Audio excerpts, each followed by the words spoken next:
அண்ணாமலை அவர்களை டெல்லியில சந்திச்சு ஏறத்தாலும் ஒரு 20 நிமிடங்கள் பேசினேன். அப்ப நான் அவர்கிட்ட தனிப்பட்ட முறையில வச்ச இது பாஜகங்கிற சர்வ வல்லமை படைத்த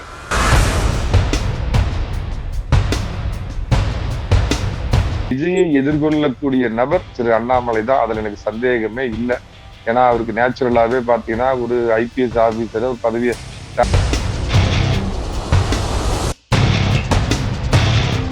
அவரு தனக்கு எந்த கட்டுப்பாடும் இல்லாம நமக்கு ஒரு எல்லையே இருக்கக்கூடாது, நாம வகுக்கிறதே எல்லை அப்படின்னு நினைக்கக்கூடிய ஒரு தலைவரா இருக்கிறதுனால இன்னைக்கு வெளியேறி இருக்கிறாரு. பாஜக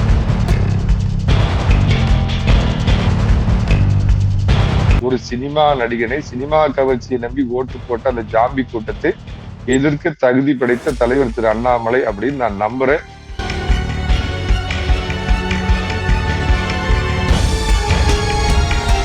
அண்ணாமலையால் ஈர்க்கப்பட்ட தொண்டர்கள் அவர் பின்னாடி போவாங்க. நான் நிச்சயமா நம்புறேன். நான் ஒண்ணு சொல்றேன், இன்னைக்கு எழுதி வச்சுக்க. அவர்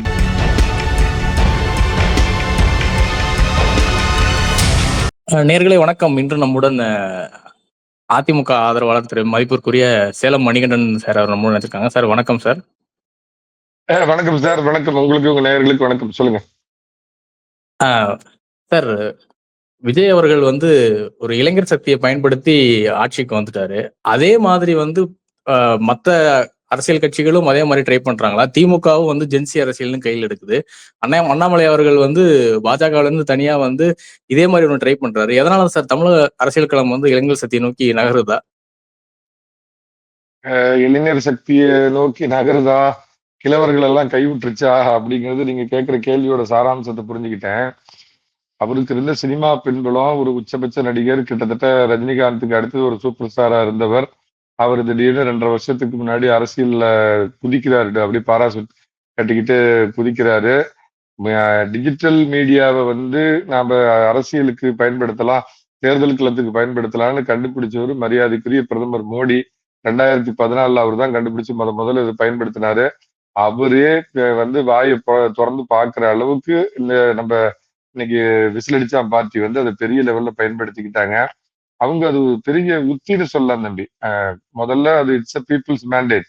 மக்கள் கொடுத்த தீர்ப்பை நான் எந்த விதத்திலையும் குறைச்சு சொல்லல. பட் என்ன பண்ணாங்கன்னா, அந்த சோசியல் மீடியாவில எல்லாரும் ஒரு பக்கம் பிரச்சாரம் பண்றப்ப சோசியல் மீடியாவை கிட்ஸை நோக்கி திருப்பி அவங்க கிட்ட ஒரு இன்ஃபுளுன்ஸை ஏற்படுத்தி அது மூலமா அவங்க தாத்தா பாட்டி கிட்ட, அப்பா அம்மா கிட்ட எல்லாத்துக்கிட்டையும் ஒரு ஒரு பயங்கரமான இன்ஃபுளுன்ஸ் ஏற்படுத்தி விஜய் மாமாவுக்கு ஓட்டு போடுங்க அப்பதான் நான் சாப்பிடுவேன், விஜய் மாமாவுக்கு ஓட்டு போடுங்க தாத்தா அப்பதான் நான் சாப்பிடுவேன் அப்படின்னு சொல்லி ஒரு யாருமே எதிர்பார்க்காத, யாருமே கணிக்காத, போல் பண்ணிடுச்சுங்க யாருமே இப்படி எல்லாம் நினைக்க முடியாத ஒரு தீர்ப்பு வந்திருக்குது. So it is quite natural. நீங்க ஒண்ணும் இல்லை, ஒரு 20 வயசு என்னன்னு எனக்கு தெரியல, ஒரு 25-30 வருஷத்துக்கு முன்னாடி பாத்தீங்கன்னா இது சின்ன கவுண்டர்னு ஒரு படம் வந்தது, விஜயகாந்தோடைய மரியாதைக்குரிய விஜயகாந்த் படம். அப்புறம் சின்ன கவுண்டர் வீட்டு பொண்ணு, மாடி வீட்டு கவுண்டர், ஏழை வீட்டு கவுண்டர் அப்படின்னு எந்த ஒரு படம் ஹிட் ஆகுதோ அடுத்தடுத்து வர்ற படம் எல்லாம் பாத்தீங்கன்னா அதே டைட்டில்ல ஒரு சேரன் பாண்டியன், அப்புறம் சேரன் சோழன் பாண்டியன் அப்படின்லாம் வந்துட்டு இருந்தது. அந்த மாதிரி ஜென்சி இன்னைக்கு இவங்க ஒரு ஒரு பெரிய சக்தியா உருவெடுத்திருக்கிறாங்க. அது இது இல்ல, அதே ஜென்சி கூட்டத்தை பயன்படுத்தி நகர்ப்புற நக்சலுங்க பாத்தீங்க அப்படின்னா அது வேற விதமா பயன்படுத்துறாங்க. பக்கத்து நாட்டுல ஏற்பட்ட அந்த கலவரத்துக்கெல்லாம் அந்த ஜென்சி அப்படிங்கிறவங்க தம்பி அது ஒரு இருமுனை கத்தி போன்றது. அதாவது அப்பதான் அவங்க ஸ்கூலோ காலேஜோ முடிச்சுட்டு ஒரு இதுக்கு வந்திருப்பாங்க. அப்படியே கண்ணதாசன் சொல்ற மாதிரி இளமையில் பார்க்கும்போது எல்லாம் துடிப்பாக பொய்யாக தெரிந்தது, முதுமையில் தான் ரத்தம் சுண்ட சுண்டத்தான் எல்லாம் உண்மையாக புரிந்ததுன்னு கண்ணதாசன் சொல்லுவார். அந்த மாதிரி அவங்கள நீங்க எந்த விதத்துல பயன்படுத்திக்கிறீங்க அப்படிங்கறத பொறுத்து இருக்குது. இப்ப இந்த காக்ரோச் ஜனதா பார்ட்டின்னு பாருங்க, அவன் ஒரு வெளிநாட்டு வாழ் இந்தியன், இந்த நாடே வேணாம் அப்படின்னு வேற நாட்டுக்கு பொழைக்க போன ஒரு பிண்டாரி. அங்க போய் உக்காந்துக்கிட்டு அவன் இன்னைக்கு உச்சநீதிமன்ற நீதிபதி சொன்ன ஒரு வார்த்தையை எடுத்துக்கிட்டு அங்க அந்த வெளிநாட்டு ஃபண்ட்ஸை வச்சுக்கிட்டு டெல்லியில பாருங்க நேற்று ஒரு அதகலம் பண்ணாங்க. ஒரு விதத்துல பாத்தீங்க அப்படின்னு சொன்னால் இந்திய ஜனநாயகத்துக்கே ஒரு பெரும் ஆபத்து. இந்த நகர்ப்புற நக்சலைட்டுங்க இந்த சோசியல் மீடியாவை ஒரு விதத்துல பயன்படுத்திக்கிறாங்க. அரசியல் கட்சிகள் பயன்படுத்துறாங்க. ஒருத்தர் பாத்தீங்கன்னா பென்னு, பென்சிலு, பேனா அப்படின்லாம் நிறுவனம் வச்சுக்கிட்டு பல கோடி ரூபாய் செலவு பண்ணாங்க ஒரு கட்சி. ஆனா அவங்க கண்ணிலேயே விரல் விட்டு ஆட்டி இன்னைக்கு நம்ம விசிலடிச்சா பார்த்தீங்க இந்த லெவலுக்கு வந்திருக்கிறப்ப எல்லாருடைய பார்வையும் இந்த பக்கம் திரும்புறது இயல்புதான், அதை நான் மறுக்கலைங்க. பட் ஜென்சி மட்டுமே ஓட்டு போட்டு ஜெயிச்சிட முடியாது. இந்த ஒரு தடவை இப்ப பாத்தீங்கன்னா அது ஒரு இது அண்ணாமலை கிட்டத்தட்ட பாத்தீங்க அப்படின்னா அவரு ஒரு விதத்துல எடுத்துக்கிறாரு. இப்ப அவருடைய இது எப்படின்னா அதே ஜென்சிக்கு மத்தியில என்னன்னா அவரு சினிமாவில நடிச்சு வந்தாருங்க. நான் ஐபிஎஸ் பதவியை ராஜினாமா பண்ணிட்டு வந்திருக்கிறேன் அப்படின்னு அவரு அதை ஒரு ஆயுதமா கையில். ஒரு விஷயம் என்ன அப்படின்னு கேட்டீங்கன்னா அரசியல் அடுத்த ஜெனரேஷனுக்கு டிரான்சிஷன் ஆயிடுச்சுங்க. அதை நம்ம புரிஞ்சுக்கணும். அதாவது இந்த திராவிட கட்சிகள் அப்படின்னு சொல்லிட்டு இருந்த காலகாலமா இருந்த அதிமுக, திமுக இவங்க மட்டுமே இனிமேல் நாம இருப்போம்னா ஒரு பீரியட் அவங்க இருந்தா நாம இருந்தா அவங்க அப்படிங்கிறது மாற்றம் வந்துருச்சு. இப்ப கணக்குல பாத்தீங்க அப்படின்னு சொன்னா அதிமுக சில இழப்புகளை சில பெரும் சரிவுகளை சந்திச்சுக்கிட்டு இருந்தாலும் அந்த கட்சி மீண்டெழும் நான் நம்புறேன். அது அதிமுக அழிவுது அப்படிங்கிறது தமிழ்நாட்டுக்கு ஒரு பேராபத்தா முடியுங்க. அது திராவிட கட்சின்னு தன்னை சொல்லிக்கிட்டாலும் பாத்தீங்க அப்படின்னா அந்த பேர்ல திராவிடம் எல்லாம் வச்சிருந்தாலும் அது என்னைக்குமே தேசியத்தை உள்ளடக்கிய ஒரு திராவிட கட்சியா இருந்தது. நான் நேற்றுக்கு முந்தா நாள் டெல்லியில இருந்து வர்றப்பதான் அதிமுகவோட பைலாவை நான் படிச்சுட்டு வந்தேங்க. அதுல மரியாதைக்குரிய மறைந்த அதனுடைய நிறுவன தலைவர் எம்ஜிஆர் அமரர் அவர்கள் என்ன எழுதியிருக்காருன்னா எந்த காலத்திலும் இந்த இயக்கம் இந்திய இறையாண்மைக்கு எதிராக செயல்படாது. இந்திய இறையாண்மையை நாங்கள் போற்றுவோம். அதே சமயத்தில் மாநில உரிமையை நாங்கள் என்றும் நிலைநாட்டுவோம் அப்படின்னு தெளிவா சொல்லியிருக்காரு. இந்த திமுகவோட டிஎன்ஏ பாத்தீங்கன்னா எதிர்கட்சியா இருக்கிறப்ப ஏன்னா அவங்களோட ஆரிஜினே பாத்தீங்கன்னா சுதந்திரமே எங்களுக்கு வேண்டாம், வெள்ளக்கார துறையை நீ எங்களை விட்டுட்டு போனீங்கன்னா குண்டூசி கூட பண்ண தெரியாது, சுதந்திரம் நாள் ஒரு கருப்பு நாள், நீங்க வேணா ஒட்டுமொத்த இந்தியாவுக்கும் சுதந்திரம் கொடுத்துருப்பாங்க, மദ്രാஸ் மாகாணத்தை மட்டும் பிரிட்டிஷ் மகாராணியை நீங்க ஆளணும் அப்படின்னு சொன்ன ஈவேரா கூட்டத்துல வந்த தேச பக்தனுங்க தானே இந்த திமுக. அவனுங்க காலகாலமா அந்த பிரிவினை தான் பேசுவானுங்க. ஆட்சியில இருந்தா வேற விதமா பேசுவானுங்க. ஆட்சியில இல்ல அப்படின்னா பிரிவினை பேசி இனவாதம் மொழிவாதம்னு தூண்டிட்டு இந்த தமிழ்நாட்டை நாசப்படுத்தின கூட்டத்துக்கு மத்தியில அதிமுக ஒரு தேசியத்தை உள்ளடக்கிய கட்சியா இருந்தது. அதனாலதான் பாத்தீங்கன்னா அந்த காங்கிரஸுக்கு பின்னாடி காங்கிரஸை சார்ந்த காங்கிரஸ் ஆதரவாளர்களும் அதே மாதிரி பிஜேபியுடைய உள்ள தேசிய அதனால அதிமுக அழியிறது நிச்சயமா நல்லதுக்கு இல்லைங்க. திரு எடப்பாடி பழனிசாமி இன்ட்ரோஸ்பெக்ட் பண்ணி நிச்சயமா அந்த கட்சியை ஒரு மறுசீரமைப்பு பண்ண நான் ஏற்கனவே மற்ற தொலைக்காட்சிகளில் சொன்ன மாதிரி இந்த நேரத்திலேயாவது ஒரு இம்மீடியட் டேமேஜ் கண்ட்ரோலுக்காக என்ன பண்ணணும்னா தினகரனுடைய அமமுக கட்சியை உடனடியாக அதிமுகவோட இணைத்து தனக்கு அடுத்த நிலையில அவருக்கு உரிய பொறுப்புகள் திரு தினகரனுக்கு வழங்கி மதுரைக்கு அந்த பக்கம் கட்சி விஷயங்கள் நீ பாரப்பா அப்படின்னு அவரை முடிக்க விட்டு இந்த மாதிரி சில மாற்றங்கள் அவர் பண்ணணும். அதே மாதிரி 60-70 வருஷமா 40 வருஷமா பாத்தீங்கன்னா ஒரே பொறுப்புல இந்த மாவட்ட செயலாளர் ஒன்றிய பொறுப்புன்னு உட்கார்ந்துட்டு இருக்கிறவங்க எல்லாத்தையும் தூக்கி போட்டு கட்சிக்கு இளரத்தம் பாய்ச்சல இந்தியாவில் இருக்கிற கட்சியை தம்பி 2 விதமா பிரிச்சிடலாம். இந்த அதிமுக 2 கட்டம் பிரச்சனை. அதான் அதுல பெரிய பிரச்சனை. அதாவது பாத்தீங்கன்னா கொள்கை சார்ந்த கட்சின்னு பாத்தீங்கன்னா பாரதிய ஜனதா 10 கோடி 15 கோடி வாங்கினாலும் கம்யூனிஸ்ட்காரங்களும் ஓரளவு கொள்கை சார்ந்தவங்க தான். மீதி எல்லாம் எடுத்துக்க ஒரே ஒரு கேட்டகரியில தான் வருவாங்க. பாத்தீங்க அப்படின்னா உமர் அப்துல்லா குடும்ப கட்சி, முப்தி முகமது குடும்ப கட்சி, முலாயம் சிங் குடும்ப கட்சி, லாலு யாதவ் குடும்ப கட்சி, பால் தாக்கரே குடும்ப கட்சி, கருணாநிதி குடும்ப கட்சி. அதுல ஒரு தலைவன் ஒருத்தர் இருக்கிறப்பயே அடுத்த வாரிசு உருவாக்கிடுவானுங்க. ஆட்டோமேட்டிக்கா அந்த தலைவன் போய் சேர்ந்தவொடனே இவங்க அந்த சீட்டுக்கு உட்காந்துருவாங்க. ஸோ அந்த பவர் டிரான்சிஷன்ல எந்த பிரச்சனையும் வராது. ஸோ அதிமுகவுக்கு நான் சொல்ற மாதிரி பெரிய கொள்கை எல்லாம் ஒன்றும் கிடையாது தம்பி. ஸோ அந்த லிஸ்ட்லயும் இதை சேர்த்த முடியாது. அதே மாதிரி பாத்தீங்க அப்படின்னு சொன்னா இப்ப வாரிசு அரசியலும் இதுல கிடையாது. அதனாலதான் ஒவ்வொரு முறையும் இந்த பிரச்சனை ஏற்படுது. 2வது இன்னொரு முக்கிய பிரச்சனையே ஒரு காலத்துல கருவின் குற்றம்னு நாஞ்சில் மனோகரன் கருணாநிதி பார்த்து சொன்ன மாதிரி அதிமுகவின் தோற்றமே ஒரு குற்றமா போச்சு. எப்படின்னு சொல்றேன்னு கேட்டீங்கன்னா அதிமுகங்கிறது ஒரு மிகப்பெரிய ஆளுமை திரைத்துறையோட அன்றைய சூப்பர் ஸ்டார் புரட்சி தலைவரால் ஆரம்பிக்கப்பட்டு அதே திரைத்துறையிலிருந்து அந்த கட்சியை பெரிய அளவுல கொண்டு போன ஜெயலலிதா அம்மா 2 பேருமே திரைத்துறையிலிருந்து வந்ததுனால அதிமுக காரங்களுக்கு எல்லாம் ஒரு பிரமிப்பு அவங்கள பார்த்தா அந்த பிரமிப்பு கலந்த ஒரு பயம். அதனால ஆட்டோமேட்டிக்கா அவங்ககிட்ட ஒரு பணிஞ்சு போனாங்க. ஆனா எடப்பாடி பழனிசாமி பாத்தீங்கன்னா அவர் சேலத்துல ஏர் ஓட்டிட்டு இருந்தவர், கோமணம் கட்டிட்டு ஓட்டிட்டு இருந்தவர் 2011 ஜெயலலிதாவோட மந்திரி சபையில சேர்றப்ப 33வது இடத்துல தான் அவர் சீனியாரிட்டியில இருந்தாரு. கொஞ்சம் கொஞ்சமா முன்னேறி 3வது இடத்துக்கு வந்தாரு. பின்னாடி அவருக்கு முதலமைச்சராக வாய்ப்பு கிடைச்சதுனால நேற்று வரைக்கும் நம்ம பக்கத்துல உட்கார்ந்து இருந்த பழனிசாமி தானே இவரு அப்படின்னு இந்த மானங்கெட்ட அரசியல் வயதுல வேற தொகுதி மக்களுக்கு நல்லது பண்றாங்களாம். அதே மாதிரி கட்சியை காப்பாத்துறாங்களாம். 53 வருஷம் அதிமுகவை 2.5 வயசு பிள்ளைக்கு பின்னாடி கொண்டு போய் அடமானம் வச்சு ஏன்னா விபச்சாரம் நாங்க அரசியல் விபச்சாரம் மட்டும் வெளிப்படையா சொல்லிட்டு இருப்பாங்களே. அப்ப பீஸ்ட் உங்களை நீங்க நல்ல ஃபீஸ்ட் போடுவார்னு நினைச்சிட்டு போனீங்க. பீஸ்ட் உங்களை குடலை உருவி விட்டாருல்ல, எல்லாம் இப்ப வந்திருக்கானுங்க. இது எடப்பாடி பழனிசாமிக்கு ஒரு தகுந்த பாடம்.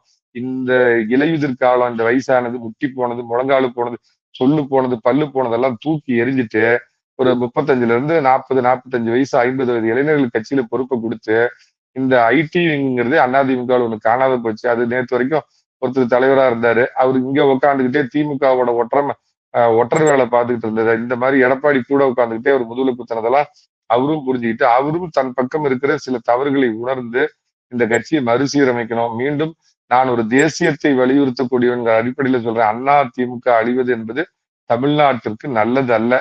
அதை நிச்சயமா சரி பண்ணுவார் நம்புறேன். திமுக ஒளியும் எதிர்பார்த்த தம்பி இந்த எலெக்ஷன் முடிஞ்ச உடனே. ஏன்னா நான் பல இதுல சொல்லியிருந்தேன், திமுகவுக்கு எதிராக ஒரு பெரிய சுனாமி அடிக்குது, எழுதி வச்சுக்கங்கன்னு சொன்னேன்.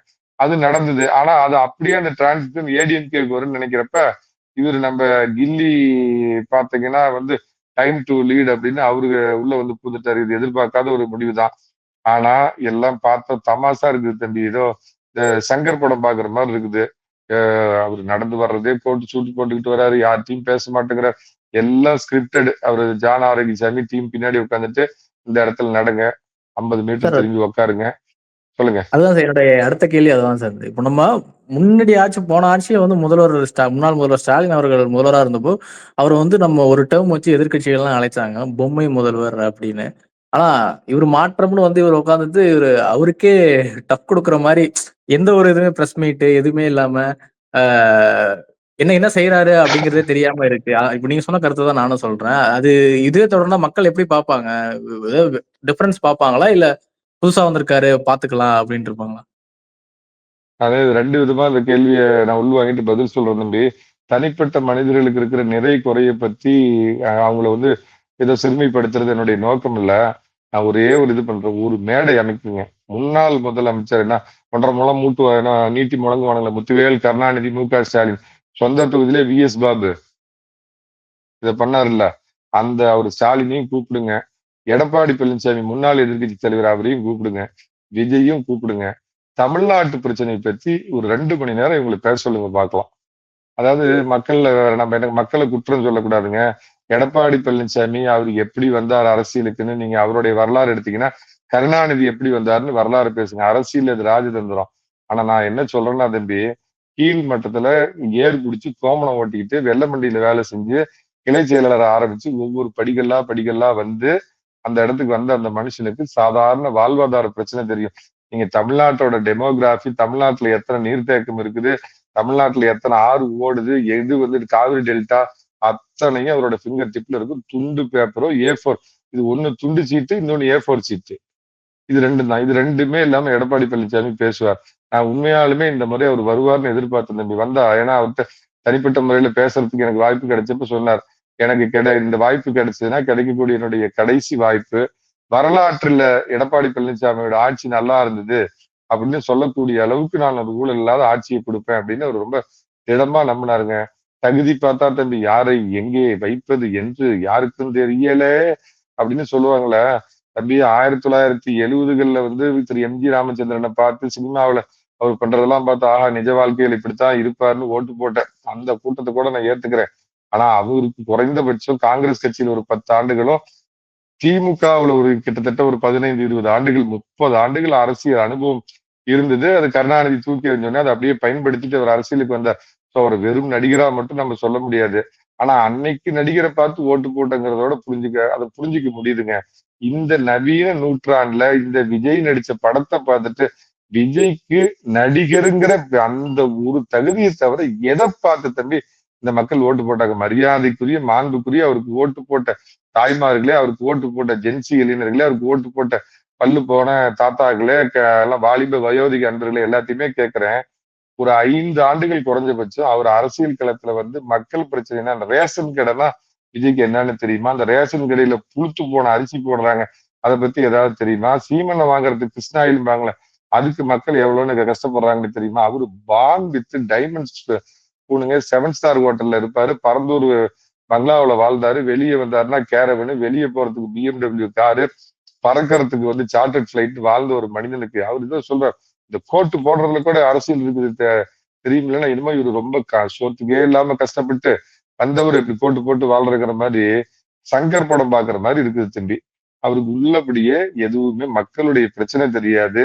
அந்த மக்களுடைய பிரச்சனையை சாதாரண மொழியில பேசுறதுக்கு கூட அவர்கிட்ட எல்லாமே சினிமாவில் எப்படி ஸ்கிரிப்டடோ அந்த ஒரு ஆள் இருப்பான் அந்த கலைஞர் டிவியில இருந்தான் திருமாவேலவன், அவன் எழுதி கொடுப்பான்.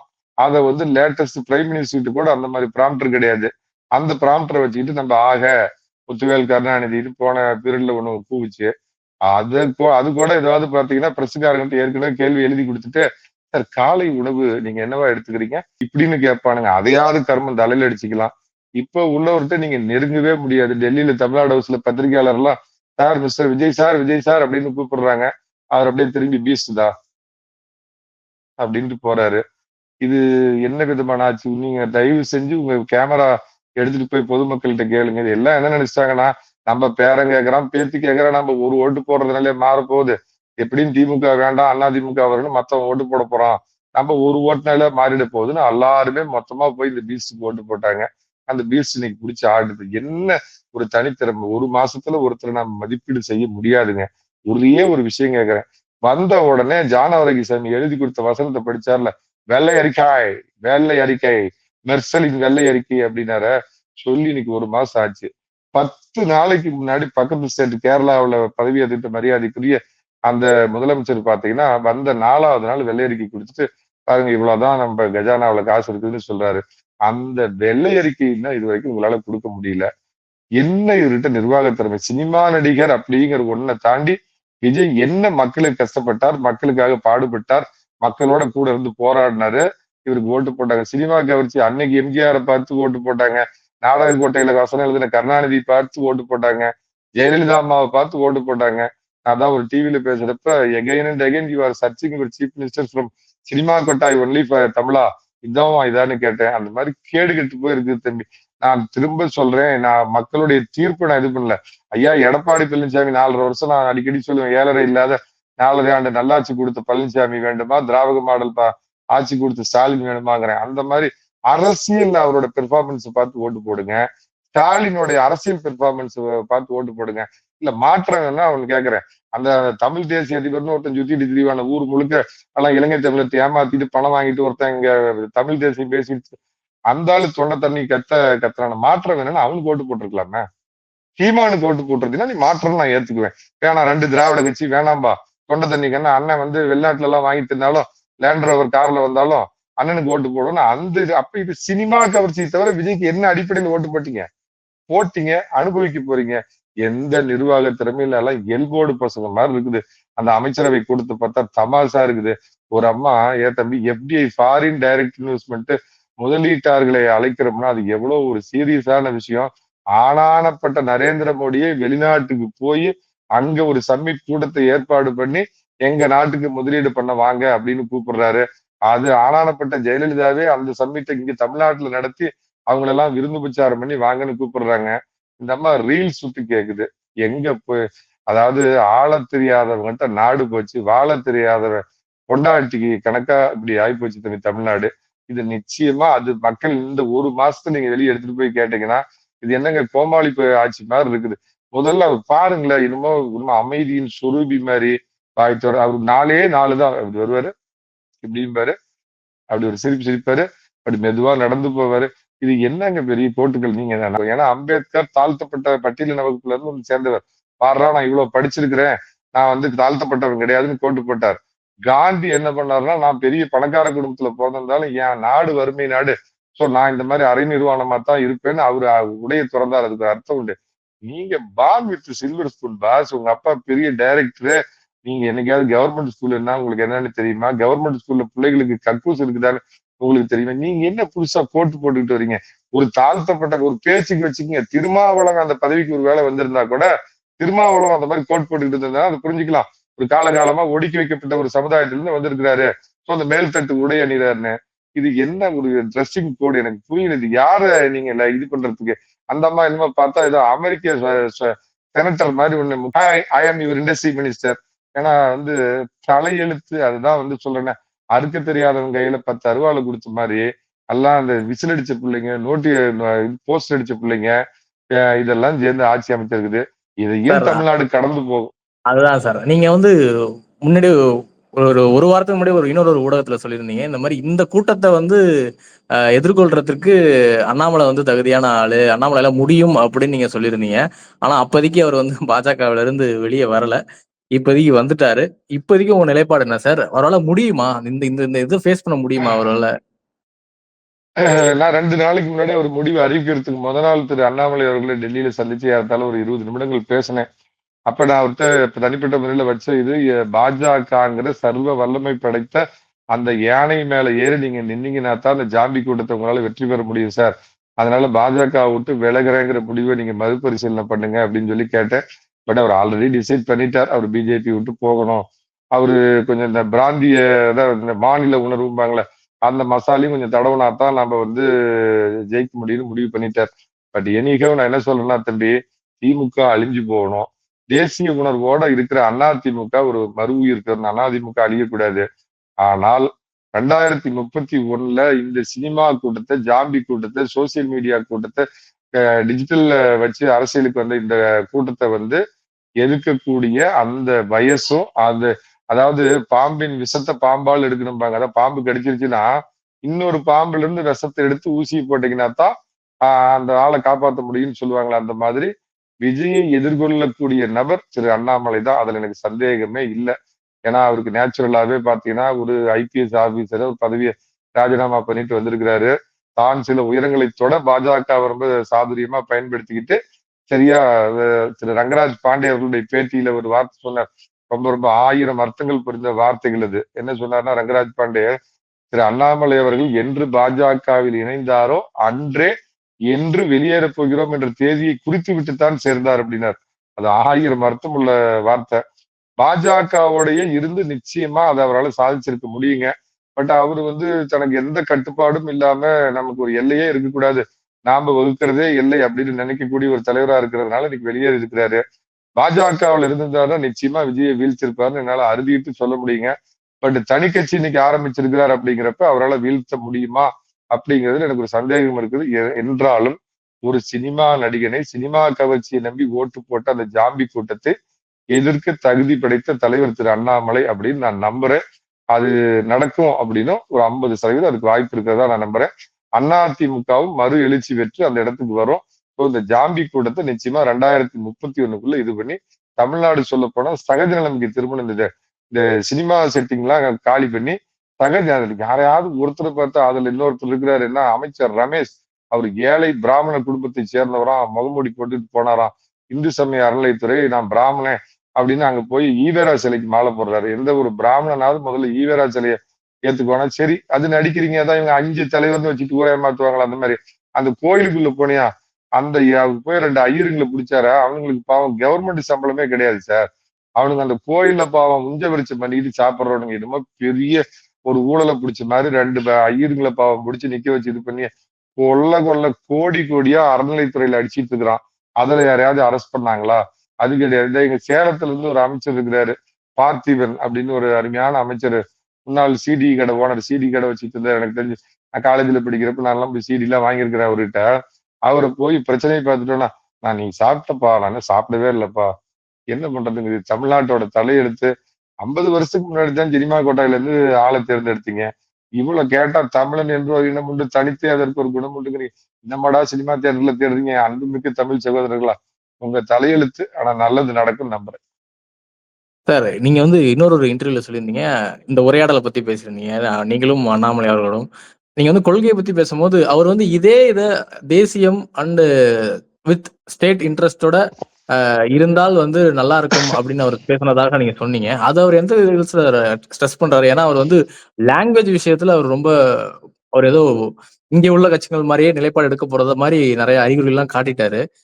எந்த மாதிரி இதை எடுத்தா நல்லா இருக்கும் சார்? உங்கள்ட்ட அவர் என்ன சொன்னாரு எக்ஸ்க்ளூசிவ்லி?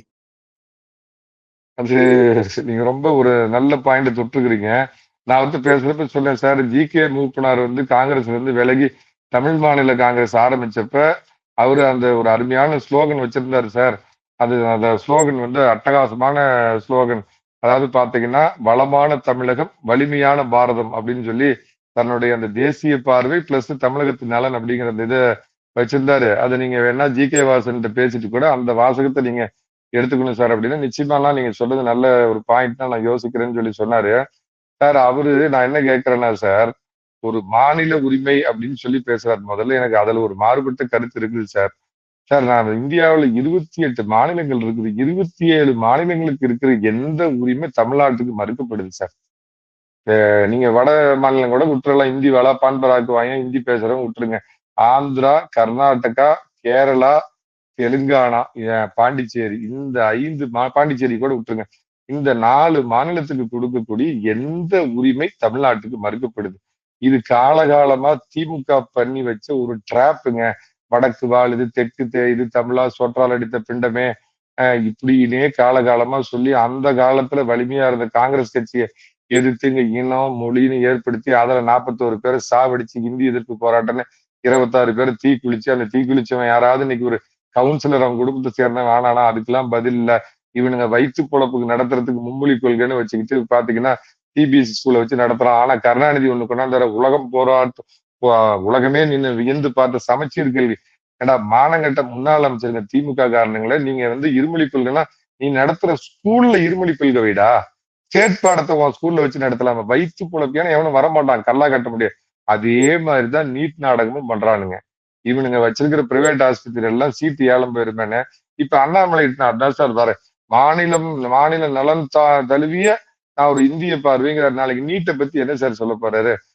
டாக்டருக்கு படிச்ச அன்புமணி போன்றவர்களே இங்க பிறண்டு போய் நீட்டு தேவையில்லைங்கிறாங்க. ஏப்பா வேண்டான்னு கேட்டா எங்க கிராமத்துப்புற மாணவர்கள் நீட்டு படிக்க ரொம்ப கஷ்டப்படுறாங்க. ஏடா உன்னால சொல்ற பான்பராக்கு வாயின்னு சொல்ற பீகார்காரன் நீட் எழுதுறான். அவனை விட நம்ம கிராமத்துப்புறக்காரன் பைத்தியக்காரனா, படிக்காதவனா, கல்வி அறிவு இல்லாதவனா? இதுல ஏதாவது ஒரு லாஜிக் இருக்குதா? நீட்டு தமிழ்நாட்டுக்கு மட்டும் விலக்கு கொடு.